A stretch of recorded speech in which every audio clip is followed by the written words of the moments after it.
बापरे, धावत्या ट्रेनमध्ये महिलेने असं टॉयलेटला जायचा कंटाळा, किती मूर्ख आहे ही बाई, असंही कोणी वागतं का?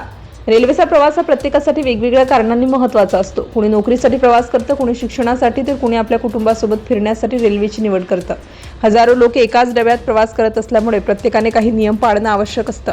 स्वच्छता राखणं, इतरांना त्रास होणार नाही याची काळजी घेणं आणि सार्वजनिक मालमत्तेचा आदर करणं ही प्रत्येक प्रवाशाची जबाबदारी असते. पण काही लोकांच्या निष्काळजीपणामुळे सगळ्यांनाच त्रास सहन करावा लागतो. याच दरम्यान एका महिलेमुळे असा प्रकार घडल्याची चर्चा सुरू झाली की अनेकांना सुरुवातीला त्यावर विश्वासच बसला नाही. हे खरंच घडलं असेल का असा प्रश्न अनेकांना पडला, कारण जे काही पुढे घडलं त्याची कल्पनाही कुणी केली नव्हती. त्यामुळे त्या महिलेबद्दल सोशल मीडियावर संतापाची लाट उसळली. विशेष म्हणजे सुरुवातीला त्या महिलेच्या वागण्यात काहीच वेगळं दिसत नव्हतं. ती अगदी शांतपणे आपल्या जागेवर बसलेली होती. आजूबाजूचे प्रवासीही आपल्या कामात व्यस्त होते. कुणी मोबाईल पाहत होतं, कुणी खिडकी बाहेरचं दृश्य पाहत होतं, तर कुणी डुलकी घेत होता. त्यामुळे त्या महिलेकडे विशेष कुणाचंही लक्ष नव्हतं. थोड्याच वेळात ती महिला आरामात काहीतरी खायला लागली. प्रवासात खाणं ही काही नवीन गोष्ट नाही, त्यामुळे तिच्याकडे पाहून कुणालाही संशय आला नाही. ती निवांतपणे खात होती आणि सगळं अगदी सामान्य असल्याचं चित्र दिसत होतं. पण पुढच्या काही क्षणात जे घडलं त्यामुळे वातावरण पूर्णपणे बदललं. आजूबाजूचे काही प्रवासी अचानक तिच्याकडे पाहू लागले. सुरुवातीला त्यांनाही नेमकं काय घडतं हे समजत नव्हतं, पण तिच्या हालचाली पाहून अनेकांना धक्का बसला. काहींनी एकमेकांकडे पाहिलं तर काहींनी आश्चर्याने डोळे मोठे केले, कारण अशा प्रकारची अपेक्षा कोणीच केली नव्हती. सार्वजनिक ठिकाणी आपण कसं वागावं याचं भान प्रत्येकाने ठेवायला हवं. रेल्वे ही केवळ एका व्यक्तीची नसून लाखो प्रवाशांची असते, त्यामुळे प्रत्येकाच्या छोट्या कृतीचाही परिणाम इतरांवर होतो. पण काही लोक या साध्या गोष्टींकडे दुर्लक्ष करतात. त्या महिलेच्या एका मागोमाग एक कृतीमुळे अनेकांच्या चेहऱ्यावर नाराजी स्पष्ट दिसून आली. काहींना तिला थांबवावंसं वाटलं, पण कुणी काही बोललं नाही, कारण अनेक वेळा वाद टाळण्यासाठी लोक शांत राहणं पसंत करतात, मात्र मनात संताप मात्र वाढत जातो. रेल्वेमध्ये स्वच्छतेसाठी अनेक सुविधा उपलब्ध असतात. प्रवाशांनी कचरा योग्य ठिकाणी टाकावा यासाठी व्यवस्था केलेली असते. तरीही काही लोक स्वतःच्या सोयीसाठी नियम मोडतात. त्यामुळे इतर प्रवाशांना गैरसोय तर होतेच, पण संपूर्ण डब्याचं वातावरणही खराब होतं. या महिलेमुळे वागण्यामुळे काही प्रवाशांनी एकमेकांमध्ये चर्चा सुरू केली. असं कोणी करतं का? इतकी बेफिकीर कशी काय असू शकते, असे प्रश्न विचारले जाऊ लागले. काहींना तिचं वागणं अतिशय चुकीचं वाटत होतं. हळूहळू डब्यातील अनेकांचं लक्ष तिच्याकडे गेलं. काही जण आश्चर्यचकित झाले, तर काहींनी डोक्यावर हात मारला, कारण ज्या गोष्टीची अपेक्षा स्वप्नातही केली नसती ती प्रत्यक्ष त्यांच्या डोळ्यासमोर घडत होती.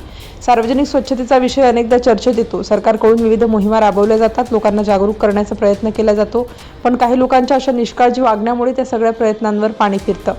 या घटनेनंतर अनेकांनी अशा लोकांवर कठोर कारवाई करण्याची गरज व्यक्त केली, कारण फक्त सूचना देऊन किंवा विनंती करून काही जण सुधारत नाहीत. तर अनेकांचं असं मत आहे की नियम मोडणाऱ्यांना दंड झालाच पाहिजे, अशी मागणीही केली जाऊ लागली. अनेकदा आपण स्वतःचा परिसर स्वच्छ ठेवतो, पण सार्वजनिक ठिकाणी मात्र त्याच गोष्टीकडे दुर्लक्ष करतो. हीच मानसिकता बदलण्याची गरज असल्याचं अनेकांनी सांगितलं, कारण रेल्वे बसस्थानके किंवा इतर सार्वजनिक ठिकाणं ही सर्वांचीच असतात. या प्रकाराची चर्चा सोशल मीडियावरही मोठ्या प्रमाणात सुरू झाली. अनेकांनी संताप व्यक्त केला. काहींनी अशा वागणुकीला अशिक्षितपणाचं लक्षण म्हटलं, तर काहींनी सामाजिक जबाबदारीचं नसल्याचं मत व्यक्त केलं.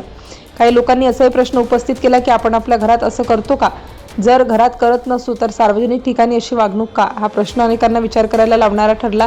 घटना जशी पुढे उलगडत गेली तसतशी लोकांची उत्सुकता वाढत गेली. सुरुवातीला ज्यांना काहीच समजत नव्हतं त्यांनाही आता नेमकं काय झालं हे जाणून घ्यायचं होतं, पण खरी गोष्ट अजूनही समोर आलेली नव्हती. त्या महिलेने केलेल्या कृतीचा परिणाम इतर प्रवाशांनाही सहन करावा लागला. काहींनी नाराजी व्यक्त केली, तर काहींनी डोकं हलवत तिथून दुर्लक्ष करण्याचा प्रयत्न केला, मात्र मनातून तेही या प्रकारामुळे अस्वस्थ झाले होते. संपूर्ण घटना समोर आल्यानंतर अनेकांनी सार्वजनिक ठिकाणी शिस्त पाळण्याचं महत्त्व पुन्हा एकदा अधोरेखित केलं, कारण एका व्यक्तीची छोटी चूक शेकडो लोकांसाठी त्रासदायक ठरू शकते. अनेक प्रतिक्रिया समोर आल्या. सार्वजनिक ठिकाण हे आपलंच असतं, इतरांचाही विचार करा, स्वच्छता ही प्रत्येकाची जबाबदारी आहे, अशा स्वरूपात प्रतिक्रिया मोठ्या प्रमाणात व्यक्त करण्यात आल्या. काहींनी अशा प्रकारे रेल्वे प्रशासनाने अधिक कठोर पावलं उचलण्याची मागणी केली. नियम मोडणाऱ्यांवर दंड आकारला गेला तर अशा घटना कमी होतील, असं अनेकांचं मत होतं. घटनेमुळे पुन्हा एकदा स्वच्छ भारत, सार्वजनिक शिस्त आणि नागरिकांची जबाबदारी या विषयावर चर्चा सुरू झाली, कारण नियम फक्त सरकारने बनवून उपयोग नसतो, ते प्रत्येक नागरिकाने पाळणंही तितकंच महत्त्वाचं असतं. आता तुम्हालाही प्रश्न पडला असेल की त्या महिलेने नेमकं असं काय केलं होतं? तर सुरुवातीला सर्व काही अगदी सामान्य दिसत असलं तरी खाऊन झाल्यानंतर तिने अन्नाचे उरलेले तुकडे, फळांच्या साली आणि प्लास्टिकचे वेष्टन थेट सीट खाली टाकायला सुरुवात केली.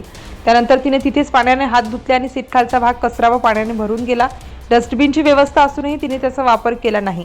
याच कृतीमुळे तिच्यावर सर्वत्र टीका होत असून सार्वजनिक ठिकाणी स्वच्छतेचं महत्त्व पुन्हा एकदा चर्चेत आलं आहे.